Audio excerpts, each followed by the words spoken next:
Be a lawyer? No way. On their back, and also they have no sense of humor about it. How much are these ticks at Whole Foods? A lot. Now, these are obviously California liberal ticks. Exactly.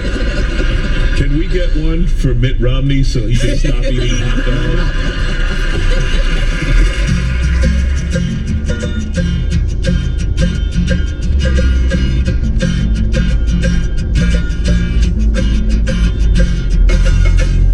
It's Lightning Fill in the Blank, but first it's the game where you have to listen for the rhyme. If you'd like to play on air, call or leave a message at 1-888-WAIT-WAIT. That's 1-888-924-8924, or click the Contact Us link on our website, waitwait.npr.org. There you can find out about attending our weekly shows right here at the Chase Bank Auditorium in Chicago, and our upcoming show on June 21st at Tanglewood in the Berkshires. Hi, you're on Wait, Wait, Don't Tell Me. Hi, this is Karen Adams from St. Peters, Missouri. Hey, where is St. Peters, Missouri? I don't know it. We are about half an hour from St. Louis. Okay, so what do you do there? I am a middle school ancient history teacher. Hey! We're getting a lot of middle school teachers this week. I enjoy that. Yeah. You said an ancient history teacher? I imagine to middle schoolers that would be like the 1980s, right? Exactly, yeah. And what are you actually teaching, like ancient history, like ancient Egyptians? Yeah, ancient Egypt, pretty much the Stone Age through Native Americans. Yeah, what's their favorite part? Like the mummies or human sacrifice? Mummified hot dogs, they liked that. Wait a minute, you mummify hot dogs? Yeah. How do you mummify a hot dog? You put it in baking soda and just let it dry out. Oh. Does Mitt Romney know? Funny, when I studied ancient Egypt, I thought it was a more elaborate process. Well, Karen, welcome to the show. Bill Curtis right now is going to read for you 3 news-related limericks with a last word or phrase missing from each. If you can fill in that last word or phrase correctly, and 2 of the limericks will be a winner. You ready to play? I am. All right, here's your first limerick. In order to blossom most fully, we need soil, but don't want to be sullied. Some schoolyard tests showed if you want us to grow, please speak kindly to plants, and don't bully. Yes, bully. Do not bully the plants. Plants don't like it when you're mean to them, it turns out. Students in Dubai raised 2 identical plants for a month. One they praised. Hi, you're so funny. We should hang out more. You smell great. The leaf wilt looks great on you. And the other plant they bullied. You call that a stamen? More like a layman. At the end of the month, the bullied plant was wilted and the other plant had 1,000 new Instagram followers and was named the official spokesplant for Melania Trump's Be Best initiative. Here is your next limerick. The artworks think people are rude. They're undressed by our eyes as they're viewed. But in Paris, we've learned the tables are turned and the people see art in the nude. Yes, in the nude. The Palais de Tokyo Art Museum in Paris held a special tour of its collection just for nudists. It must have been a busy day for the coat check, which suddenly became an everything check. The event apparently was very popular. Apparently it was also very cold. Attendees reported that everyone had to keep jigging and jumping up and down to stay warm. You can imagine what that looked like. I'm not sure if I want to be naked around a bunch of people who are critiquing nudes. Oh, excuse me, sir. I thought you were a Picasso.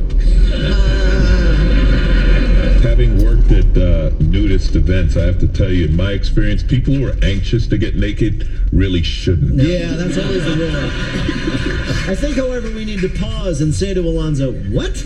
Oh, yeah, I've done comedy at nudist college. I've worked everywhere. I understand that, but for some reason, understanding that conceptually, that you've worked everywhere, did not extend in my mind to nudist colonies. Yeah, I'm not nude, but the audience is. So you got to do the dream where you imagined the audience nude and it was real. Yeah. All right, Karen, here is your last limerick. Because we are not newlyweds, we need quiet when resting our heads. For sleep to sink in, we will try out some twins. We're sleeping in separate beds. Yes, separate beds. A survey conducted by the National Sleep Foundation shows that 25% of married couples sleep separately, as well as 100% of current presidents. Sleep specialists say that couples who choose to sleep in different rooms get a deeper sleep, giving them more energy to dedicate to their spouse and family, and more blanket that no one can ever take away. Turns out that one of the reasons this works better for married couples or partnered couples is that loud snoring is often a problem, and in many cases, separate beds is a better alternative than murder. Yeah. All right, Bill, how did Karen do in our quiz? Perfect score. 3 Congratulations. straight. Well done. Karen, thank you so much for playing. Thank you. Take care.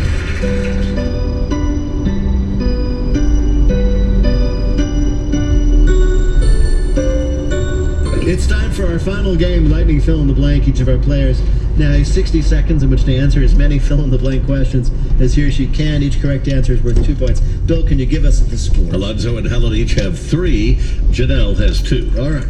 Janelle, as you might remember, you're in third place. That means you go first. The clock will start when I begin your first question. Fill in the blank. Here we go. This week, Eric Schneiderman, the Attorney General of blank, stepped down following allegations of abuse. New York. Yes.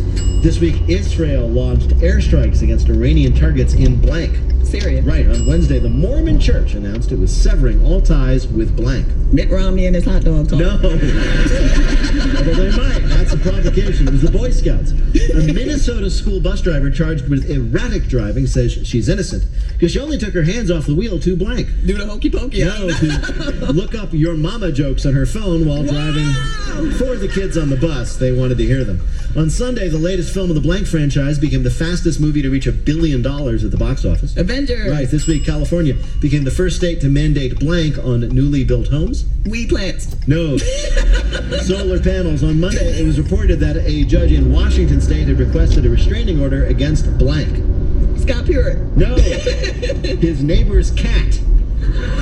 It seems strange you'd need to file a restraining order against a cat, unless, of course, that cat is Garfield and you're a pan of lasagna. The judge, Michael Price, says he had a solid case against his neighbor's pet. It kept peeing on his back porch. If the restraining order goes through, lawyers are expecting a flood of similar cases against cats, Yeah. most of which will be filed by that vase sitting on the edge of your bookshelf. Bill, how did Janelle do in our quiz? She got 3 right, 6 more points, total of 8, and moves into the lead. All right. So, we have flipped the coin. Helen is elected to go next, so fill in the blank. Helen, on early Thursday morning, President Trump traveled to Andrews Air Force Base to welcome back 3 Americans free to buy blank. North Korea. Right. On Tuesday, coal baron and convicted criminal Don Blank and Chip lost his primary bid in West Virginia. Don Blankenship. Exactly. On Monday, Blank was inaugurated for his 4th term as the president of Russia. Vladimir Putin. Right. On Tuesday, officials in the Congo confirmed 2 new cases of blank. Ebola. Right. Among the candidates portraying themselves as alternatives to Donald Trump in 2020, no one has a better case than the candidate named blank. Not Donald Trump. Sexy Vegan. That's his real name. On Thursday, private space company Blank unveiled their newest rocket. SpaceX. Yes. This week, a woman in Texas collected $1.2 million thanks to an $18 bet on the blank. Lottery. Kentucky Derby, a passenger in an airplane in China, was arrested after he blanked. Brought a possum onto the plane. No, he was arrested for removing the emergency exit door because the cabin was, quote, stuffy. Now it is. Stuffy, it's hot, you get overheated, you Who get needs cranky, it? you open the door. Luckily for everyone else in the plane had already landed. Wow. The man opened the emergency door to just get a little fresh air circulating. He was detained at the airport. He spent some time in jail where he was accused of trying to escape, but he just said the room was a little too dark and he was just bashing a hole in the wall to let some sunlight in. Bill, how did Helen do in our quiz? Helen got 5 right, 10 more points. Total of 13 puts her in first place. Well done, Helen. All right.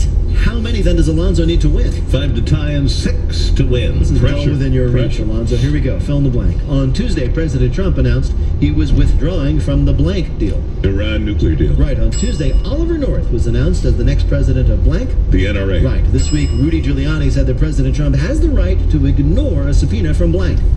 Congress. No, Robert Mueller, in this case, had a surprise victory on Wednesday. An opposition alliance ended 60 years of single-party rule in the country of blank. Russia? No, Malaysia in this case. 3 people in San Antonio suffered minor injuries after they rescued a pair of kittens that turned out to be blank. Wild. I'm going to give it to you. Wild kittens. Hungry bobcats is the answer. According According to a report released on Tuesday, U.S. Airlines collected over $4 million in blank fees last year. Baggage Of fees? course, this week 28 more people were affected by the multi-state blank outbreak. E. coli. Yes, a zoo in Alberta, Canada is facing charges after zookeepers removed a bear from its enclosure and blanked. Ate it? No! Far from it, Alonzo. They took the bear to Dairy Queen to get ice cream. The I hate that handlers... because I did hear something about that Yeah. vaguely, yeah. The handlers at the Discovery Wildlife Zoo in Alberta wanted to give their 1-year-old Kodiak bear Berkeley a treat. They took him out of the cage, put him in the front seat of the truck, got to ride shotgun, took him to Dairy Queen. They filmed the whole thing. As you can imagine, they're now being fined for failing to notify the wildlife department about doing that. And the rest of the animals in the zoo are mad because why did Berkeley get to get ice cream and the rest of us are stuck here? Bill, did Alonzo do well enough to win? We have a tie, Alonzo and Helen. Congratulations, guys. Well done. In just a minute, we're going to ask our panelists after Be Best what will be the next inspiring slogan to come out of the White House. But first, let me tell you that support for NPR comes from NPR stations and Home Instead Senior Care, offering customized in-home senior care services from bathing and medication reminders to Alzheimer's care. More at homeinstead.com/NPR. Lumber Liquidators supporting rebuilding efforts in Aransas County, Texas, which was affected by Hurricane Harvey, providing material support and money to help rebuild public schools in the county. More at lumberliquidators.com. And Amazon Music, where users can listen to music from a catalog of tens of millions of songs in hand-curated playlists, including today's new releases and music from yesteryear. Learn more at amazonmusic.com. Wait, Don't Tell Me is a production of NPR and WBEZ Chicago in association with Urgent Haircut Productions, Doug Berman, Benevolent Overlord, Philip Godek, our Limericks, our house managers, Tyler Green, assisted by Simon Tran and Mary DeOlio. Our intern is Gianna Capadona. Our web guru is Beth Moore. BJ Liederman composed our theme. Our program is produced by Jennifer Mills and Miles Dornbos. Technical direction is from Lorna White. Our CFO is Colin Miller. Our BFF, he's Peter Gwynn. Public address announcer, that's Paul Friedman. Our production coordinator is Robert Newhouse. Our senior producer, Ian Chillog. And the executive producer of Wait, Don't Tell Me is Michael Danforth. Now, panel, what will be the next slogan to come out of the White House? Helen Hall. Believe me, he who smelt it, dealt it. Believe me. Believe me, Janelle James. Hope change. And Alonzo Bowden. Hopefully it's, we're sorry. Well, if any of that happens, we'll ask you about it right here on Wait, Don't Tell Me. Thank you, Bill Curtis. Thanks also to Helen Hahn, Janelle James, Alonzo Bowden. Thanks to all of you for listening. I am Peter Sagal, and we'll see you next week.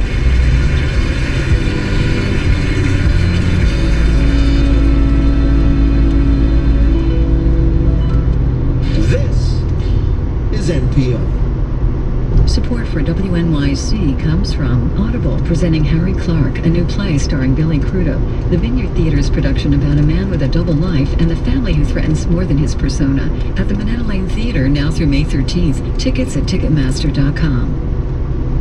Stay for Radiolab on 93.9 FM. The chemical consequences of belief and imagination, and the placebo effect, and more. On AM 820, it's Ask Me Another. 55 degrees right now. It is cloudy. The heaviest rain has moved through, so just a few sprinkles this afternoon, and it looks like periods of rain could be heavy times this evening, 6 o'clock and after, for a few hours. For Mother's Day, 61 the high. Pretty good chance of showers, 40 or 50%. This is WNYC, FM, HD, and AM, New York.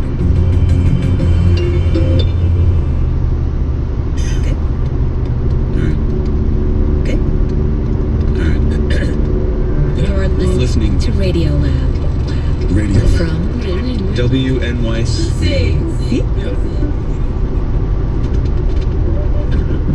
I'm Chad Abumrad. And I'm Robert Krulwich. And this is Radio Lab. Let me start with a story. Okay. 1893, an anthropologist, Franz Boas, goes to the woods of British Columbia. He has a giant wax cylinder recorder with him, and he records this guy singing a healing song. Who's this? This gentleman is an Indian from the Kwakiutl tribe, and his name, we're told, is Kusali. Or Kessi. I've always pronounced it Kesselid. I don't know. I'm not quite sure how it would be pronounced in Waukegan. It's Daniel Mormon. He's an anthropologist. He's written a lot about Kesselid because it's a neat story. And it goes like this. The young Kesselid begins as a skeptic. He was skeptical about the activities of the shaman. He thought they were tricking people in some way. The shaman are the village healers. Very, very powerful men. They were scary men. He'd see them doing these dramatic healing rituals. And he thought they were full of it. And so he decided to go undercover. One day Kesselid approaches some of these shaman and asks if he can apprentice with them. Yeah, there's 3 or 4 of them taking him out into the woods, into a clearing or something, and they tell him a bunch of things. And they taught him the songs.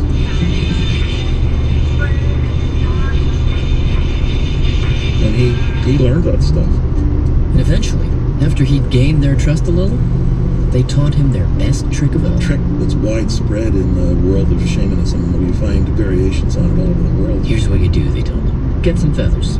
Some down feathers, and just tuck it in your cheek right where. Just stick it in your mouth. Secretly. So that nobody knew that it was there. Then during the ritual, let's say the patient is there, they're on the ground, maybe their chest hurts, you lean down. Literally, get down and put your mouth on the patient's chest. And suck. And here's the last step. While you're sucking, you bite the inside of your cheek to get some blood in there, which mixes with the feathers. Then, at the pivotal point, you throw your head back and cough out the feathers, which were now bloody and nasty. So you end up with this bit of bloody down in the palm of your hand, which you would then say is the disease which you have sucked out of the body of the patient. Kesselid learned all this. I knew it. Those liars. The problem was that part of the obligation of his apprenticeship was that whenever anybody asked, he had to go and treat them for free. That was sort of part of the deal of being an apprentice. And somebody from a famous family called him to come and treat a daughter who was sick. Very sick, according to the written account. And so he went to see this family, and he treated the girl, and he went through with the songs that he sang. And then he did the feather trick, which he knew was false. Put the feathers in his mouth, bit the inside of his cheek, pretended to suck, coughed the whole thing out. And lo and behold, she was healed. She was fine. She was fine. Yeah, it was a great success. Wow. And what did he think? Well, he clearly indicates a kind of ambiguity. He knows that he was tricking her, but he also knows that she's better. Not convinced, Kesselid tries the trick again and again and again, and every time he does it, it works. So, at the end of the story, he decides to become a healer. Does that mean that he ends up believing in the lie that he set out to disprove? I think that he realizes that truth and lies are not that fundamentally different as we might think they are. Today on Radiolab, we look at that. The true healing power of lies, which in medicine we call the placebo effect. No, we don't. What do you mean, no, we don't? Well, it's actually called placebo. Who calls it that? Latin scholars, I think. If it's a Latin word. Placebo is originally a Latin word. All right, well, you call it the placebo effect. I'm going to try and figure out how it works. And then I'm going to tell some stories, including one about a dramatically dressed gentleman, he dressed entirely in purple, or maybe it was lilac, who used a placebo effect to make the ladies feel real good. That's all coming up on Radiolab.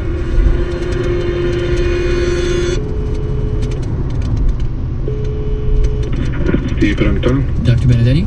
Yes, speaking. I am Fabrizio Benedetti, but I cannot hear anything. We had a little trouble with the phone connection. Fabrizio Benedetti is a doctor at the Turin Medical Center in Italy, and he's one of the most experts on the placebo effect. He's been studying the placebo effect for about 15 years. Yes, I got interested in the placebo effect because I realized that sometimes the placebo group gets much better than the active treatment group. What kind of stuff? Well, he saw it first in pain. Pain trials. And then he saw it in depression. As in antidepressants, right? And then digestion. Immune response. All of these places where placebos were doing things they just were not supposed to do. Yeah, it's really amazing. Particularly for some conditions like... This one's a little surprising. Parkinson's disease. Serious neurological disorder. People with Parkinson's have shakes, they have tremors. Dr. Benedetti treats a lot of these folks. And in the really bad cases, the only treatment that really seems to work at all is surgery. So this patient... You open up the patient's skull and implant a little stimulator deep into their brain. Deep into the brain in 2 brain regions. Essentially what that does is it hot wires the parts of the brain that aren't working. And when you do that, when you turn the stimulator on, the shakes go away. It's a real treatment. Yes. So we can switch the stimulator on or off, and the patient doesn't know that the stimulator is on or off. And that is where the trickery comes in. In one experiment, he stood in front of his patient with the stimulator and said, "Now we are going to switch your stimulator on." Except he didn't. No, of course. It is a sham turning on. He only pretended to turn it on, but that's the weird thing. Pretending to turn it on worked just as well as turning it on for real. The tremors disappeared. Really? He even has a video of this where he's with a Parkinson's patient, and he says those words. "Now we are going to switch your stimulator on." Which is a lie, by the way. Yeah, but it doesn't matter, because what you see on the video screen is a shaking hand go completely still. Yeah, that's correct.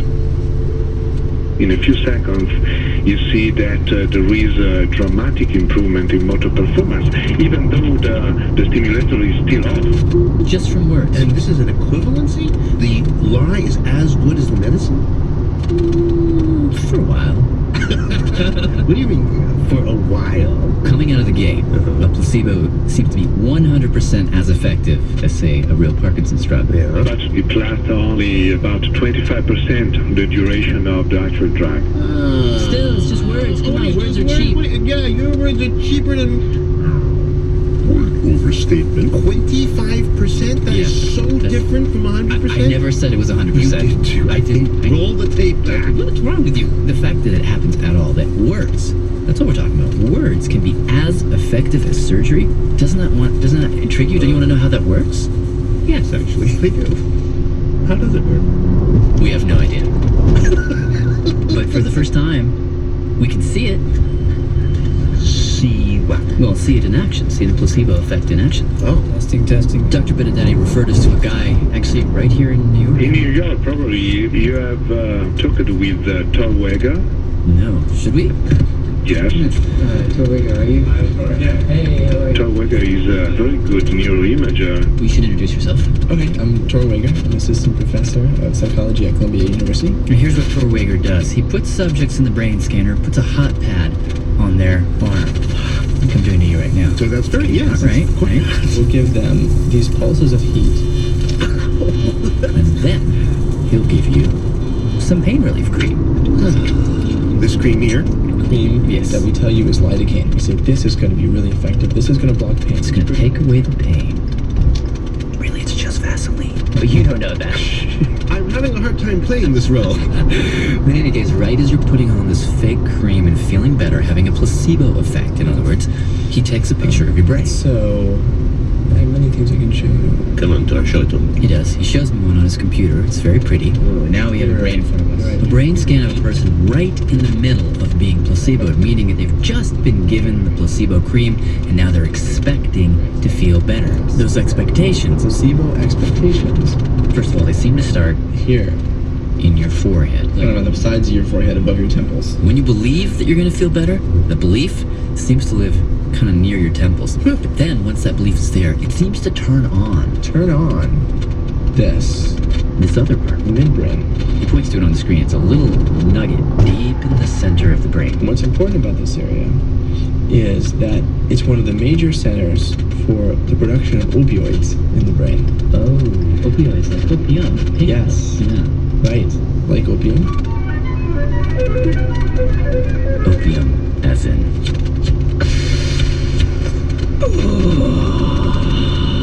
Jad? What? The greatest painkiller known to man. There it was. Inside our heads. Doesn't that strike you as weird, by the way, that stuff actually is inside our heads? I can't get over that. That these illicit substances are actually inside us. Right. But you know, there's a kind of a neat story about that. And here is where Tor blows my mind right out my face. This explains that every drug out there in the world, every single one, even the ones you see on TV, are, in a sense, already inside our heads. Your brain must have its own internal chemical. The only reason those drugs work, he says, is because our brain has receptors for them. And why would it have those receptors? because it can already make them in-house. Every pharmacological agent or drug that there is, there is a chemical that's produced by your own brain that essentially does that thing. That's so weird. It's like an internal pharmacy in there. It's just stocked full of drugs. Right. And we just have to figure out how to unlock it. We have a sort of, as you said, internal pharmacy, but we don't know why sometimes it does not work. What? Well, what he means is that the placebo effect, though it can be incredibly powerful, it's rarely consistent. It's hard to predict who's going to get a placebo effect under what circumstances. But just imagine if we could have all the drugs we ever need without those nasty side effects. Oh, yes, absolutely, yes. We are working a lot with drug companies in this direction. What Dr. Benedetti is looking at now, which can be huge for patients with chronic pain, is to take a toxic drug like morphine and gradually replace it with a placebo substitute. So say on Monday he would give you some morphine, and then on Tuesday he'd slip in a placebo. And you give morphine again on Wednesday and the placebo on Thursday and so forth. In the long run, you can have a reduction of morphine by 50%. And perhaps one day, I'm sorry I can't contain my enthusiasm, we won't need drugs at all. Maybe one day we'll have a little box that I can plug directly into my midbrain, and I can just spend all day hitting the joy button. Joy, joy, joy.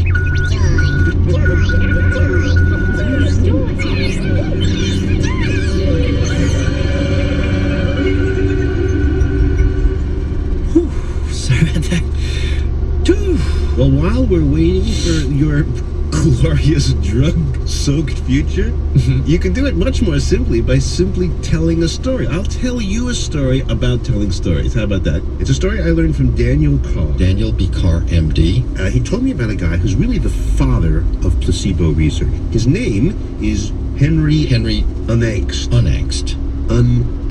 Unangst is his original name. German, as Dr. Carr will tell you. Which I would roughly scan as meaning anti-anxiety or perhaps anti-pain. This may be one of those cases where the name shapes the man. It may well be. It may well be. Because even though he ends up changing his name to Beecher, Henry Knowles Beecher, he does go into medicine to become a doctor. And then during World War II, he joined the army as a doctor and found himself to the Great Battle of Anzio when the Americans landed in Nazi Europe. And he was right there. He was on the beach. Bullets were flying. Soldiers were being killed, and some were being wounded. And since Beecher was the doctor, it was his job to treat them. That's correct. The treatment at that time for pain, as it still is nowadays, was morphine. One problem. Beecher's division was cut off from supplies and reinforcements, and he began to run low on morphine. He had to figure out which soldiers needed it the most. And he's talking to them, and he's asking them about how much pain they're actually having. This is Scott Podolsky, who's a doctor and a historian. And he would go up to these patients and say to them, Soldier? Yes? As you lie there, are you having any pain? Quote unquote.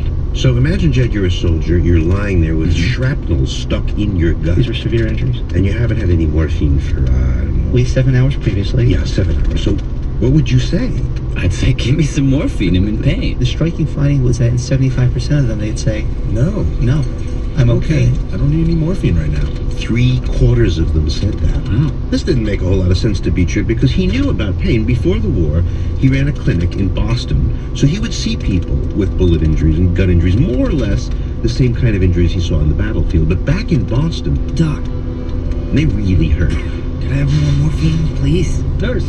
For some strange reason, says Daniel Carr, The intensity of the pain associated with being shot was lower in the battlefield than in civilian life. What could explain that? Maybe soldiers are they're tough guys. They suck it up. They don't. Well, no. Context. That was Beecher's very simple explanation. Context. Meaning that the pain that you feel when you're hit by a bullet, it's not just about the bullet. It's just as much about the story that comes with the bullet. So consider these two different stories. Story number 1, you are a soldier and you've been shot.